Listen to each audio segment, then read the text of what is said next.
Ninashukuru Bwana kwa sababu yenu napowaona katika ibada, hata kwa sababu ya vile ambavyo Bwana amewapa neema. Nataka kunena kuhusu sababu ya kumshukuru Bwana. Sababu ya kumshukuru Bwana, naamini ya kwamba Bwana ataweza kutusaidia katika jina la Yesu Kristo. Fungua katika kitabu cha Zaburi sura ya 50 mstari wa 14 na 15. Zaburi 50 mstari wa 14 na 15. Biblia inasema ya kwamba mtolee Mungu dhabihu za kushukuru, timizia aliye juu nadhiri zako. Ukaniite siku ya mateso, nitakuokoa na wewe utanitukuza. 22 inasema ya kwamba yafahamuni hayo ninyi mnaomsahau Mungu, nisije nikawararueni, asipatikane mwenye kuwaponya. 23 inasema atoaye dhabihu za kushukuru ndiye anayenitukuza, naye autengenezaye mwenendo wake nitamwonyesha wokovu wa Mungu. Jina la Bwana litukuzwe. Nataka tuangalie maneno katika Biblia hapa na pale, naamini ya kwamba Bwana ataweza kutusaidia. Tunaona Daudi anasema ya kwamba mtoleeni Bwana dhabihu za kumshukuru, na umtimizie yeye aliye juu nadhiri yako, alafu kisha ukaweze kuniita siku ya mateso, nami nitakuokoa na wewe utanitukuza. Na kwa hivyo tunaona ya kwamba ni vizuri kumtolea Bwana shukrani. Wakati mwingi ni wakati ambapo huwa tunaomba na tunaambia Bwana ya kwamba ukinifanyia hivi nitafanya hivi, ukinifanyia hivi nitafanya hivi, enda nami Bwana nitakushukuru. Lakini unakuta ya kwamba mara nyingi hata wakati ambapo tumeamuka, tumeomba, tumeenda kazini, Mungu amekufanikisha, ukirudi jioni unakuta ya kwamba umekosa kumpatia Bwana nadhiri ya moyo wako ya kumshukuru. Unaingia tu, wengine wanaona vipindi vya TV alafu kisha analala tu hivyo bila kuwa na moyo wa shukurani. Mwingine anakaa tu hapo mpaka analala kwa kiti. Lakini ni vizuri wapendwa, tujifundishe kumshukuru Bwana katika jina la Yesu Kristo, kwa sababu kumshukuru Bwana, huwa tunamshukuru Bwana ili tumtimizie nadhiri ya mioyo yetu. Kuna vile ambavyo kila wakati tunaomba Mungu tusaidie, Mungu tutendee, Mungu tufanyie. Wakati Mungu ametenda, ni vizuri kumshukuru Bwana. Na kwa hivyo kulingana na mstari wa 15 tunaona ya kwamba jambo la kwanza ambalo linasababisha tuweze sababu ya kumshukuru Bwana ni kwa sababu kuna wakati mwingine tutahitajika kumuomba ili atusaidie. Sababu ya kwanza ya kumshukuru Bwana ni ili wakati tunapoomba anaweza kutusaidia. Jina la Bwana litukuzwe. Na maana Biblia inasema ya kwamba mshukuru Bwana, mtimizie Mungu aliye hai na aliye juu nadhiri ya moyo wako, kisha ukamuombe wakati wa mahitaji, naye atakusaidia. Na kwa hivyo inaonyesha wazi ya kwamba wakati ambapo tumemshukuru Bwana, tunamshukuru ili tunapoomba anatusikia. Inamaanisha ya kwamba unaweza kuishi katika tu kuomba na upate nafasi ya kumshukuru Mungu, upate nafasi ya kumwendea Bwana, kumtolea dhabihu za shukrani mbele zake, na utimizie aliye juu nadhiri ya moyo wako, uendelee kuomba. Itafika mahali fulani ya kwamba hautajibiwa maombi yako. Jina la Bwana litukuzwe. Bwana Yesu asifiwe. Kwa maana Biblia inasema ya kwamba tumshukuru Bwana, tumtolee Mungu aliye juu dhabihu za kumshukuru, ili baada ya kutimiza nadhiri ya mioyo yetu tumuite wakati wa shida, wakati tumezungukwa na mateso, naye ataweza kutusaidia. Jina la Bwana litukuzwe. So the first reason why we give God all the thanks, kwa sababu kuna wakati tutahitaji, na wakati ambapo tutahitaji tutakuwa tumezungukwa na mateso, tutakuwa tumezungukwa na maumivu. Tukimwendea Mungu kama tulikuwa tumemshukuru, yeye ataweza kutusikia katika jina la Yesu Kristo. Hatari ni ya kwamba ukienda kwa Mungu ili akusaidie na haujawahi kumtolea Bwana dhabihu ya shukrani, haujawahi enda siku moja uende mbele za Bwana useme hatuombi, tunaenda tu kukushukuru. Ninakuja siku ya leo ili nibage moyo wangu ukiwa umejawa na shukrani mbele zako. Itakuwa vigumu sana kwa Bwana kusikia na kukujibia maombi yako wakati wa mahitaji. Na ndipo unakuta watu wengine wanasema kwamba gaini yake ile kuigua, Mungu aliacha kusikia na kujibu maombi. Sio Mungu aliacha kusikia na kujibu maombi, ni wewe uliacha kataa kumshukuru Bwana kwa sababu ya kile ambacho ametenda na kile ambacho ulimwahidi Bwana. Kuna mtu alisema kwamba Bwana, ukinipa kazi, mshahara wangu wa kwanza nitakutolea. Nini kilifanyika baada ya kupata kazi? Hata fungu la 10 au kukumbuka huwa haukumbuki kumtolea Bwana. Unakuwa unastukia haya. Na kweli hiyo ni bahasha zinapitishwa hivyo za fungu la 10. Hapa niko na 200. Unatoa 200 unasema nimetoa fungu la 10. Yaani ni kustukia, unastukia. Lakini kile ambacho ulikuwa umeomba Bwana kutendee, ulisahau kumshukuru Bwana. Wakati ambapo tulitangaziwa, nakumbuka tukitangaziwa ya kwamba the first incident ya COVID-19 ilitangazwa nikiwa kwenye mkutano kwa shule ya kina Timo, nikasema wow, Mungu unahitaji kutuokoa na jamii zetu na janga hili. Hata kama limetangazwa, usiwahi kubali jamii yangu ipatwe na janga hili, wala watu wale ambao wameniaminia kanisani na makanisa yetu. Bwana uyalinde. It will be very shameful wakati ambapo jambo hili linaanza kusikika liko kanisani. Bwana Yesu asifiwe sana. And I have been persisting all through. Nimekuwa nikipata nafasi nzuri ya kwenda mlimani kuomba, wakati mzuri wa kufunga na kuomba, na nimekuwa nikiombea jamii zile ambazo Mungu ameniaminia kanisani, sio tu katika kanisa hili. Unaona, kama mchungaji mkuu, because I'm the general overseer of the entire ministry, ni vizuri kukumbuka ya kwamba kuna watu hata kama wako katika madhehebu yetu yale mengine, ni vizuri kuwaombea. Nimekuwa nikiwaombea Bwana akaweze kuwasaidia, na ndiposa wakati ambapo tuliambiwa tufungue makanisa, nikawaambia wachungaji wetu ya kwamba tumeruhusiwa kufungua makanisa. Kuna mtu ameadhirika? Hakuna mtu ameadhirika.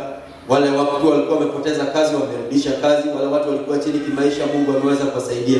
Nikawaambia kwamba the second week wacha tuende mbele za Bwana, sio kwa sababu ya kuomba tumeomba sana, tuende siku hiyo tuitenge, tumwambie Bwana tunakushukuru kwa sababu ya kile umefanya. Ni wewe umetulinda hata ubali huo, ni wewe umetusaidia. Those 100 and plus, ugonjwa ukiwa na just hovering around the entire country, ni Mungu ametusaidia katika jina la Kristo Yesu. Jina la Bwana litukuzwe.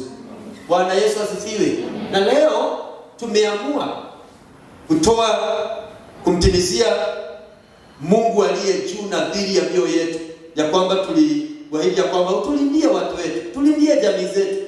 Bwana, tunakushukuru kwa sababu umetenda. Ni wewe ulitenda, sio kwa sababu tumeweza kujilinda zaidi, lakini Mungu umetusaidia. Jina la Bwana litukuzwe. Wakati watu tunamshukuru Bwana ili wakati tutakapoomba tena atusikie na atujibie maombi yetu. Glory be to God. Are we together, church? Na kwa hivyo ni wakati wako mzuri wa kuelewa ya kwamba sio tu wakati wote unaomba. Wakati mwingine ni vizuri kupause. Nawaambia Mungu nimeomba sana. Ninataka kuambia ni asante kwa sababu ya kila kitu ambacho umekifanya. Hivyo nilivyo ni wewe umetenda. Maisha yangu vile yalivyo ni wewe ambaye umetenda. The way I am, what I am, what I have, it is you, Lord.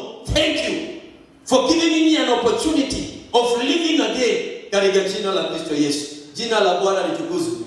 Bwana Yesu asifiwe. Namba 2 tunaona katika verse number 23 ya kwamba atoaye dhabihu za kushukuru ndiye anayenitukuza, naye autengenezaye mwendo wake nitamuonyesha wokovu wa Bwana. Glory be to God. Bwana Yesu asifiwe. Tunamshukuru Bwana kwa sababu kwa nini tunamshukuru Bwana? Ili akaendelee kutuonyesha wokovu wake.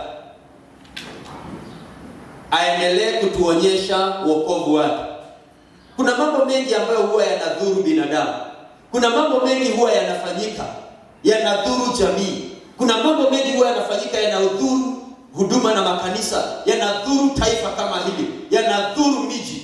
Lakini tunapomtolea Bwana dhabihu za shukrani na kumuinulia mioyo yetu ikiwa imejaa shukrani, ni kwa sababu ya wokovu wake, ili wakati wote kuna mambo ambayo ni ya kudhuru watoto wetu, kudhuru wake zetu, kudhuru waume zetu, kudhuru taifa letu, kudhuru huduma kama hii, Bwana akaweze kutuokoa katika jina la Yesu Kristo, na akauonyeshe wokovu wake. Amen. Kwa sababu Bwana asipoonyesha wokovu wake, itakuwa bure, tutaumia. Maadui zetu watatuchekelea, maadui zetu watakuwa na an upper hand against us, na sio vizuri wakati adui amekuwa na uwezo dhidi ya maisha yetu. It's very important for us to give God all the glory, ili akaweze kutuokoa wakati ambapo tunahitaji wokovu katika jina la Yesu Kristo. Jina la Bwana litukuzwe. Bwana Yesu asifiwe. Kwa hivyo kando na kujibiwa maombi yetu wakati ambapo tunapoomba, kuna Bwana kuonyesha wokovu wake kwetu wakati ambapo tunamhitaji katika jina la Yesu. Kuna mahali kwingi Bwana huonyesha wokovu wake katika maisha yetu. Imagine uko na mtoto, kumejaa watu wa kulawiti watu huko nje, kumejaa watu wa kunajisi wanawake huko nje. Uko na mtoto wako hapo tu hivyo, na kila siku Mungu anamuokoa, Mungu anamsaidia. Vijana wako Mungu anawaokoa, Mungu anawasaidia.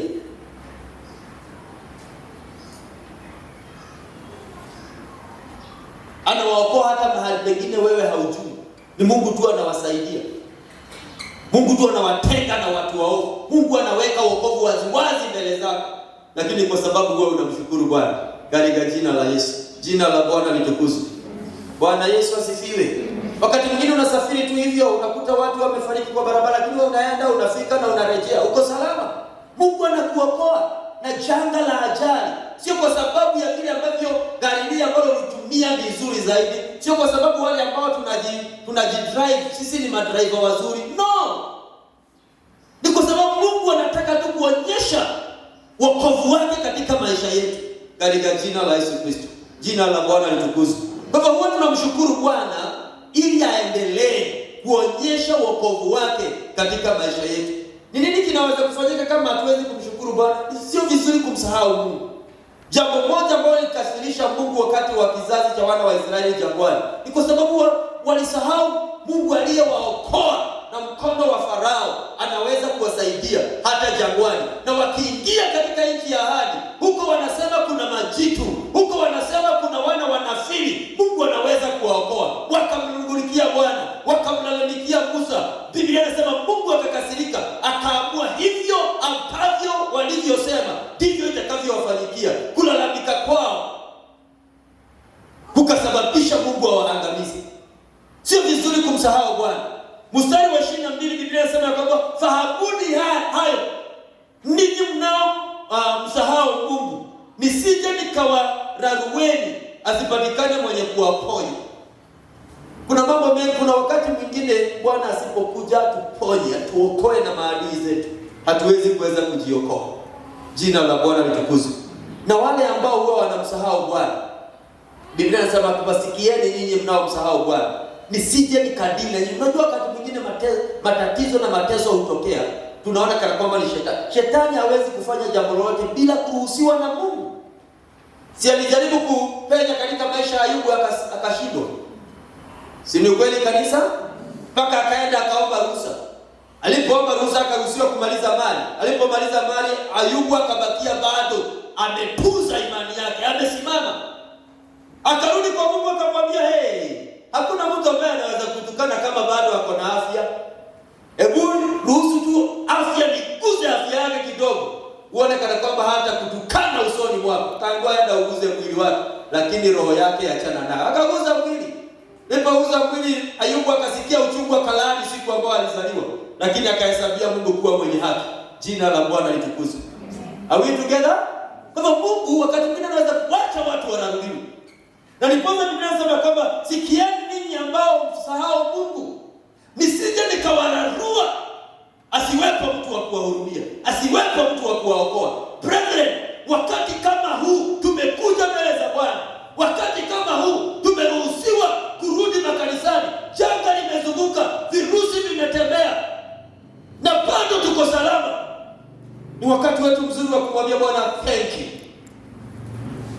unaweza kosa kuchukua nafasi kwa haraka. Najua ni hatujafika hata mwisho wa mwezi kwa wale ambao wameajiriwa, lakini ni vizuri kumshukuru Bwana, asije akakaa atuachilie turaruliwe na yule mwovu, kwa sababu sio vyema. Katika jina la Yesu, jina la Bwana litukuzwe. Bwana Yesu asifiwe. Na kwa hivyo njia nyingine kusema kwamba tukimshukuru Bwana tunajitengenezea ukuta wa wokovu. Yaani adui akirusha mishale inakuta ule ukuta wa wokovu, inagonga pale pap, na wewe unabakia ndani. Ni kama ndege ambaye ako ndani ya kichupa cha kioo. So adui anaona mahali ndege alipo, lakini akijaribu kumfikia hawezi akamfikia. Glory be to God. Ni kama ua hili liko hapa ndani. Ua hili limezungukwa limezungukwa na ukuta wa kioo. Kwa hivyo hata ukijaribu kulifikia hauwezi ukafikia. Not unless ukuta huo ondolewe, hapa pavunjwe ili uweze kufikia. Hivyo ndivyo Biblia inasema ya kwamba ninyi mnao msahau Mungu. Jiangalieni sana, nisije nikawararua usiwe mtu wa kuwaokoa. Mungu anaweza kusababisha ya kwamba tuweze kufikiwa, lakini yeye huwa anatuokoa, hatuwezi tukafikiwa. Adui anatuona, anameza mate, lakini hawezi akatufikia. Sema glory to God. Sema glory to God. Hallelujah. Ukitaka kujua adui huwa anakuona na hawezi akakufikia, angalia kitabu cha Zaburi 30. Zaburi 30 mstari wa kwanza. Zaburi 30 mstari wa kwanza, Biblia inasema ya kwamba Bwana, nitakushukuru kwa maana umeniinua, wala hukuwafurahisha adui zangu juu yangu. Adui wao wanakuona na wanataka kukufikia, wanataka wakuchike, wakufanya mambo yale ambayo yatakumaliza, lakini Mungu huwa hawaruhusu. Bwana Yesu asifiwe. Are we together church? Mungu huwa afanye nini? Hawaruhusu. Mungu huwa anatuokoa, ametutengenezea ukuta. Adui anakuona, hawezi akafanya kitu. Macho yake anakutazama hivyo, anatamani vile ambavyo ungeangamia, lakini unabakia ukiwa umesimama, na hakuna yeyote ambaye anaweza kudhubutu kukufanya jambo lote mbaya kama Mungu hajakubali. Jina la Bwana litukuzwe. Chochote ambacho huwa kinafanyika, Biblia inasema ya kwamba Mungu haachi majaribu mtu ajaribiwe na majaribu yale ambayo hawezi akayashinda. Kama Mungu anaweza kuruhusu shetani ya strike, lakini huwa anataka kumprove wrong. Glory be to God. So huwa tunashukuru Bwana kwa sababu ya wokovu wetu. Wakati tunahitaji kuokolewa na Bwana, Bwana afanye nini? Atuokoe. Na jambo la tatu, sababu ya tatu ya kumshukuru Bwana ni kwa sababu Mungu huwa haachi maadui zetu watuchekelee. Kulingana na hapo tumesoma mstari wa kwanza, Daudi anasema ya kwamba nitakushukuru kwa maana umeniinua, wala haukuwafurahisha adui zangu juu yangu. Yaani Mungu hajaacha maadui wako wakuchekelee. Yeye huwa analeta wokovu, yeye huwa analeta ushindi katika jina la Yesu Kristo. The Bible says in the book of Isaiah chapter number 59 and verses 19, when the enemy comes in like a flood, the Spirit of God raise a standard against him. Kwa hivyo maadui huwa wanakuja, lakini wanapokuja kama mkondo wa gharika, the Spirit of God, because he is in charge, he raise up your standard, anakuinua. Ndipo Daudi anasema ya kwamba nitakushukuru kwa maana umeniinua na haukuacha maadui zangu wanifurahie. Glory be to God. Even this time around, the Spirit of God has been around. Ni yeye amekuweko ili akaweze kutuokoa. Na haijalishi ni nini adui alipanga, haijalishi ni nini adui wataendelea kupanga, but as long as we are the students of thanksgiving, God will keep on bringing salvation on our way of life in the mighty name of Jesus. Glory be to God. They will desire to bring you down,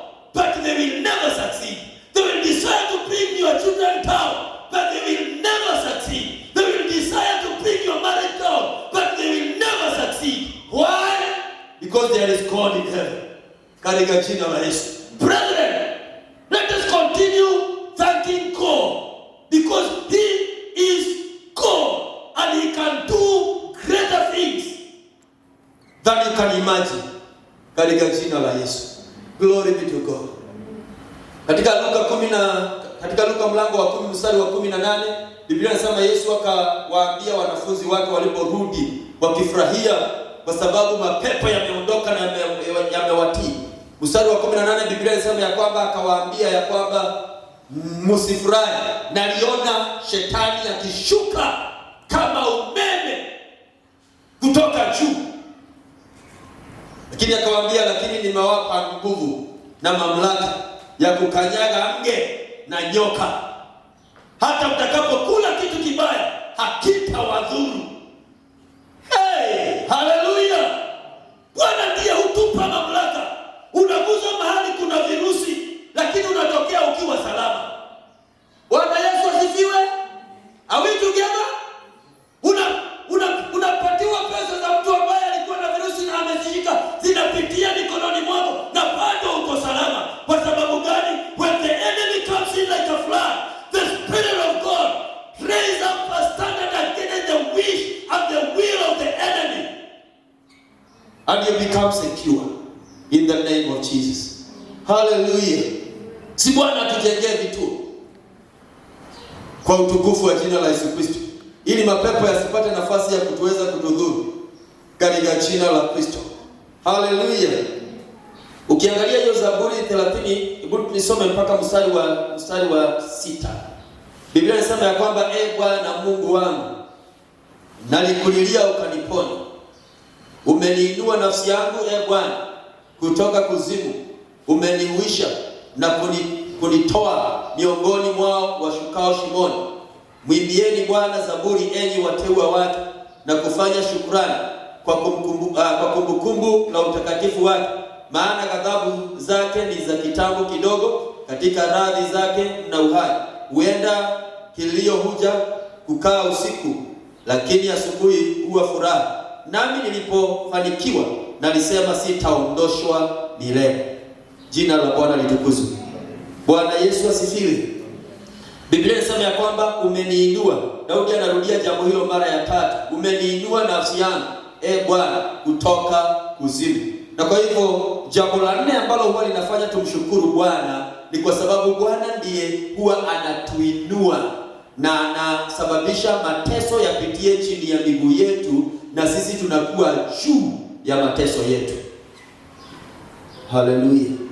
Aliinua Noa na kizazi chake juu, gharika ikapita chini ikaua wengi, lakini Bwana akamuinua Noa kwa njia ya kumwagiza kwamba ajenge safina ili akaweze kujiponya na kujiokoa, naye Bwana akaweza kumuokoa. Glory be to God. Huwa tunamshukuru Bwana ili aendelee kutuinua. Wale ambao huwa wanamshukuru Bwana, shida hawaogopi shida ati zitakuja. Huwa wanaogopa kama watakosana na Mungu, kwa sababu shida inaweza kuja na wewe uko salama na Mungu. Mungu atatuma roho wake akuinue juu na shida zipitie chini. Bwana Yesu asifiwe. Na hivyo ndivyo Mungu amefanya wakati huu wa COVID-19. Wengi wenu mumeongeza weight. Na hiyo mnaona hapo? Si ninaona wengine wengi mmejaza kuliko vile ambavyo ni mlikuwa hapa mwezi wa 3. Kuihuria. Mmejaza. Ni kwa sababu gani? Licha ya kwamba kuko na hiyo mambo yote inaenda, sijui watu wanasema sijui hakuna pesa, sijui nini. Mungu amekuinua. Hata ukigonga kwa 2 na maji, anakupatia utukufu na mambo yanaonekana yako sawa katika jina la Yesu. Jina la Bwana litukuzwe. Bwana Yesu asifiwe. Are we together? Kwa hiyo tunamshukuru Bwana kwa sababu yeye hufanya nini? Huinua nafsi zetu siku zote ili tusipatwe na shida. Shida zikija hazitatugonga. Mkondo wa maji gharika ikija igonge nyumba hii, kuna uwezekano nyumba hii inaweza kuanguka. Lakini kama gharika inaweza kuja ipite chini, nyumba hii ikiwa juu na imejengwa vizuri, gharika itapita nyumba itasimama. Haleluya. Na hivyo ndivyo Mungu hufanya. Ni kwanza Yesu aliwaambia wanafunzi wake, nimewapatia mamlaka ya kukanyaga nyoka na yaani shida zote zio zinatembea. It is in the plan of God, shida zote zio zinatembea chini ya watu wa Mungu na wao wanakuwa juu katika jina la Yesu. Jina la Bwana litukuzwe. Katika kitabu cha Zaburi 75 mstari wa 5 na 6. Psalm 75 verse 5 and 6. Biblia inasema the exaltation does not come from east or from west, but it comes from God. Kuinuliwa hakutoki mashariki na hakutoki magharibi, bali huwa kunatoka kwa Mungu. Ni Mungu huwa anatuinua. Na ndiposa huwa tunamshukuru ili aendelee kutuinua katika jina la Yesu. Jina la Bwana litukuzwe. Kuona kwamba umekula miezi hiyo 4 na upungufu, kuona kwamba uko salama miezi hiyo 4, ni Mungu amekusaidia katika jina la Yesu. Wengine hata waumezeni walikuwa wanakuja na kuambia please kupata kitu leo. Na hata wakati ambapo hakupata kitu bado mmesurvive. Ni Mungu amewainua, amewaweka juu. Hajaacha mtekelewe na maadui zenu. Hajawapatiana kwa maadui katika jina la Kristo Yesu. Jina la Bwana litukuzwe. Jambo la 5 ambalo kufanya tumshukuru Bwana ni kwa sababu ya kutuokoa na wanaokufa. Na kutuokoa na wanaokufa ama kutuokoa na mauti. Ukiangalia katika mstari wa 3, Biblia imesema ya kwamba umeniinua nafsi yangu Bwana kutoka kuzimu, umenihuisha na kunitoa miongoni mwao washukao shimoni. Version zingine zinasema ya kwamba washukao kuzimu. Zingine zinasema ya kwamba washukao mautini. Huwa tunamshukuru Bwana kila siku. Tunapitanaga na mauti, lakini hawezi akaacha tukufu. Glory be to God. Are we together? Wale ambao mnafanya kazi tofauti tofauti, kila siku unapitana na mauti. Kila siku unapitana na mauti. Imagine wale mnaandaga kazi asubuhi na mapema saa 11. Saa 10:30, saa 11 umetoka unaenda. Yaani unapitana na wauaji wakirudi kwenye makao yao na wewe uko salama. Kila siku huwa tunashukuru Bwana kwa sababu kila siku huwa anatuokoa na mauti. Katika jina la Yesu. Jina la Bwana litukuzwe. Wakorintho wa 2 sura ya 4 mstari wa 10. Biblia inasema ya kwamba kila siku huwa tunatolewa tukufu, lakini tunamshukuru Bwana maana yeye hutuokoa na mkono wa mauti. Kila siku omudhenya tutagotokwe, kila siku tunatolewa tufe, lakini ashukuriwe Bwana. Hivyo ndivyo Paulo anasema katika Wakorintho hiyo ya 2 sura ya 4 mstari wa 10. Kila siku tunatolewa tufe, lakini Bwana huwa anatuokoa. Kwa hivyo jambo hilo la 5 ni kwamba huwa tunamshukuru Bwana kwa sababu yeye hutuokoa na nini? Na wanaoshuka nini? Kuzimu. And it's very important. Unajua unaweza kusafiri na mtu ambaye anatakana kukufa. Ni vizuri wakati mwingine watu nikufundishe hivi. Niruhusu niingie gari lile ambalo liko na mtu anatakana akufe. Kwa sababu ukiingia gari ambalo na mtu anatakana akufe, ili akufe, hilo gari aidha ligongwe, ubakie pengine ukiwa majeruhi ama liroho. Sasa sikia mtu anasema ya hiyo gari ilo tu hivyo, lakini mtu mmoja tu alikufa. Ama wengine wamevunjika, wamegonga. Ni vizuri wakati wote hata asubuhi ukiamka naambia Bwana niokoe. Mungu usiniruhusu niingie gari moja na watu ambao na mtu ambaye anataka kwenda kufanya nini? Kwa sababu anaweza kukuletea mashida. Akuache umevunjika mguu, yeye aende mbinguni, wewe ubaki umevunjika nini? Ndio Mungu amekuokoa, lakini ukweli ni kwamba umepata majeraha. Kwa hivyo ni vizuri kuomba na hekima. Na kwamba katika njia hii Bwana uniokoe. Nisiende upande moja. Daudi anasema kwamba umenitenganisha na wanaoshuka kuzimu, wanaoshuka mautini. Yaani kunitenganisha ni kusema kwamba ni kupitana, tumepitana. Wao wanaenda kuzimu na mimi nimeenda nikiwa salama. Ni vizuri Bwana wakati wote unamwambia kwamba wewe unanitenganisha na watu wanaoenda kuangamia katika jina la Yesu. Jina la Bwana litukuzwe. Bwana Yesu asifiwe. Jambo la 6 ambalo tumshukuru Bwana ni kwa sababu yeye hutusamehe. yeye hutusamehe. Biblia inasema ya kwamba ghadhabu zake ni za kitambo kidogo tu, katika mstari huo wa 5, maana ghadhabu zake ni za kitambo kidogo tu, katika radhi yake mna uhai. Yeye huwa anatusamehe. Yaani hatuko hai kwa sababu ati sisi ni watakatifu sana. Tuko hai kwa sababu Mungu huwa anatusamehe. Hata wakati tumefanya dhambi, yeye anafanya nini? Anatusamehe. Amen. Kuna mama aliyefumaniwa akifanya ukahaba, alafu akapelekwa mbele za Yesu. Washtaki wake wakamwambia Yesu ya kwamba imeandikwa mtu kama huyo apigwe mawe afanye nini? Akufe. Yesu hata hakushindilia na wakamwambia kwamba ni vizuri kwa sababu hivi. Lakini nyinyi ambao mmemleta mama huyu, miongoni mwenu yule ambaye hajawahi fanya dhambi, au pige nini? Mawe. Na yeye akainama hivi, lakini akiinuka wote hawakuwepo. Mama alikuwa peke yake. Yesu akamwambia, binti, enda na usirudi kufanya dhambi. Nadhani anaonyesha. Yaani Mungu huwa anakusamehe. Kama sio msamaha wa Mungu, nafikiri tungekuwa hai. Yaani kikaa hivi hesabu zile mambo yote ambayo Mungu ameshawayatenda.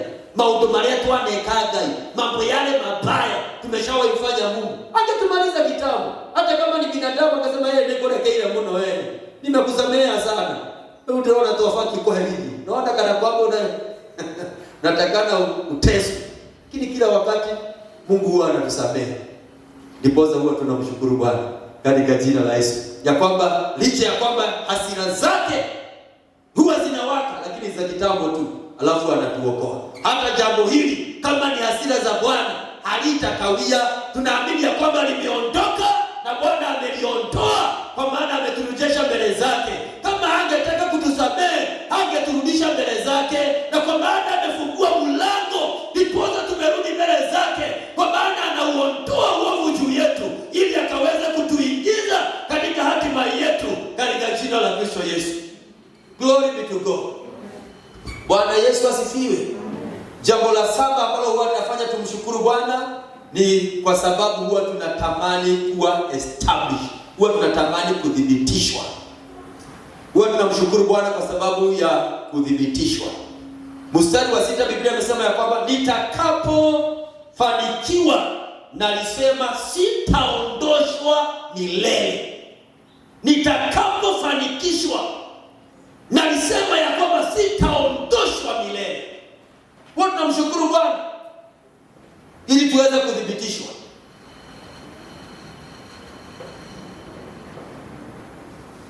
Na kama vile ambavyo nilisema katika ibada ya kwanza ni ya kwamba huwa tunatoa mali yetu kwa Bwana, tunamwabudu Bwana na fungu za 10 na sadaka, ili financial breakthrough idumu katika maisha yetu na isiwahi ondolewa. Kwa sababu Bwana ametufanikisha, ameanza kutupa pesa. Haitajiki tena ziondoke, tubakie tukiwa watu wa kuhurumiwa. Tunahitajika tuendelee kusimama na tuendelee kudhibitika, ili tusikope bali tukopeshe mataifa. Jambo hilo huwa linafanyika tu wakati ambapo tuna moyo wa kumshukuru Bwana. Biblia inasema kwamba nilipofanikiwa nilisema ya kwamba sitaondolewa. Ukitaka ufanikiwe na vile ambavyo ulivyo usiondolewe, huwa unamshukuru Bwana katika jina la Yesu. Jina la Bwana litukuzwe. Bwana Yesu asifiwe.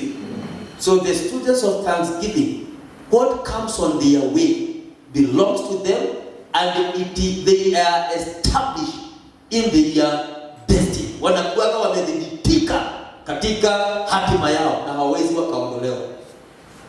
Na ndiposa Biblia inasema kwamba aliyebarikiwa na Mungu hakuna wa kufanya nini?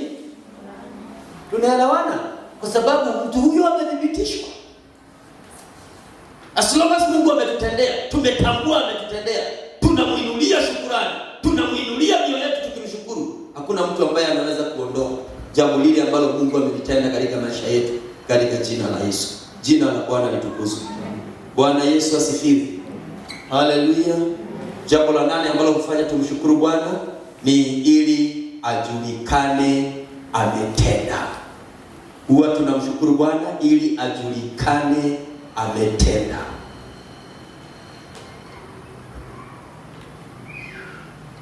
Jamaa ambaye aliponywa ukoma, litakazwa ukoma wake katika kitabu cha Luka 17 mstari wa 19. Mstari wa 18 Biblia inasema kwamba alirudi akimtukuza Bwana na akimshukuru, akaanguka miguuni pa Yesu akamwambia asante. Wakati watu waliona, wakajua huyu ametendewa. We thank God, huwa tunamshukuru Bwana ili ajulikane yeye ni Mungu na ametenda, katika jina la Yesu. Jina la Bwana litukuzwe. And this afternoon I believe that kwamba we don't have doubt in our mind. God has do it. Hallelujah. Yeye amefanya nini? Ametenda. And because he has done to for us, we have all the reason to worship God for whom he is, into our family, into our life, into our church, and also into this city, and also to the entire country and the nation of Kenya, in the mighty name of Jesus. Yeye ametenda, na sisi tuna sababu ya kumshukuru. Ndiposa hata wale ambao wanatutazama wakiwa manyumbani na mahali popote walipo, hata wale ambao wanatusikiza wakiwa mahali popote walipo, wanajua kwamba kuna watu ambao wametendewa na Bwana, na ajulikane yeye ni Mungu, katika jina la Yesu. Jina la Bwana litukuzwe. Bwana Yesu asifiwe. Hallelujah. Tunaelewana kanisa? So it's good to thank God. Ambia jirani yako, nimekuja kumshukuru Bwana. Mwambie nimekuja kumshukuru Bwana. Hallelujah. Jambo la 9 ambalo hufanya tumshukuru Bwana ni kwa sababu jina lake huwa liko karibu na sisi. Jina lake li karibu nasi. Zaburi 75 mstari wa 1, Biblia inasema ya kwamba Bwana, Mungu, twakushukuru kwa kuwa jina lako li karibu. Watu huyasimulia matendo yako ya ajabu. Huwa tunamshukuru Bwana kwa sababu jina lake liko karibu na sisi. Kwa hivyo hata ukiwa usiku umeruhusiwa kutaja jina la Yesu, mapepo yanaondoka. Hata ukipata kitu cha kuogofya wakati wote, umeruhusiwa kusema katika jina la Yesu inaondoka. Jina lake liko karibu na sisi, katika jina la Yesu. Ndipo huwa tunamshukuru. Ametupatia. That is the greatest weapon that God has given us as mankind, ya kwamba tuweze kumshukuru kwa sababu jina lake liko karibu na sisi, katika jina la Yesu. Jina la Bwana litukuzwe. Mara ngapi wewe unatumia jina la Yesu? Je, kuna watu wengine mtu akikwazo hivyo kidogo anasema maitoatiko. But I thank God kwa sababu ya watu wale hata akiugua hivi, na unaona mama wale ambao wanaugua hivi na sufuria alikuwa akifikia sio moto sana. Jesus. Kila kuangalia nini kimefanya, kumbe nikugua amejua jina liko karibu. Hauwezi kutaja hilo jina alafu ubakie mamaji ikiwa imefurafura umeugua. Lazima atasababisha kila kitu kiwe sawa. Daudi anasema tunamshukuru Bwana kwa sababu jina lake huwa karibu na sisi, na watu watashimulia matendo yake ya ajabu. Haya, umeugua hivyo na ukufura? Si kufura, ni jina limekaa karibu. Bwana Yesu asifiwe. Angalia mtu hata kama ako mbali na wewe, mwambie kwamba unajua kuna jina liko karibu na wewe. Mwambie unajua kuna jina liko karibu na wewe. Na Biblia inasema kwa jina la Yesu mapepo yataondoka. Kwa jina la Yesu tutawekelea watu mikono nao watafanya nini? Tapona. Kwa jina la Yesu tutawabariki watu nao watabarikiwa. Nashukuru Bwana jambo hilo la 9 kwa sababu jina lake liko karibu nasi. Bwana Yesu asifiwe. Na tunapolitaja watu wote wanajua kwamba yeye ametenda mambo ya ajabu. Glory be to God. Bwana Yesu asifiwe. Are we together church? Tunaelewana? Kwa sababu hayo ni mambo yale ambayo yanasababisha kumshukuru Bwana. Na siku ya leo tumekuja kumshukuru. Tumeibua madhabahu kwa Mungu ili tumwambie ni asante, katika jina la Yesu. Bwana Yesu asifiwe. Tumeibua madhabahu tumwambie Bwana ni asante. Sio mambo mengine, tumekuja tumpatie Bwana shukrani za mioyo yetu kwa utukufu wa jina la Kristo Yesu. Bwana wabariki sana. Nasema Bwana wabariki. Nataka tusimame juu. Naamini ya kwamba tumetayarisha dhabihu zetu za kumshukuru Bwana ili tuzilete mbele za Bwana na Bwana ataweza kutubariki katika jina la Yesu Kristo. Nataka tupate dakika kadhaa za kumshukuru Bwana, mwambie Bwana ni asante katika jina la Kristo Yesu.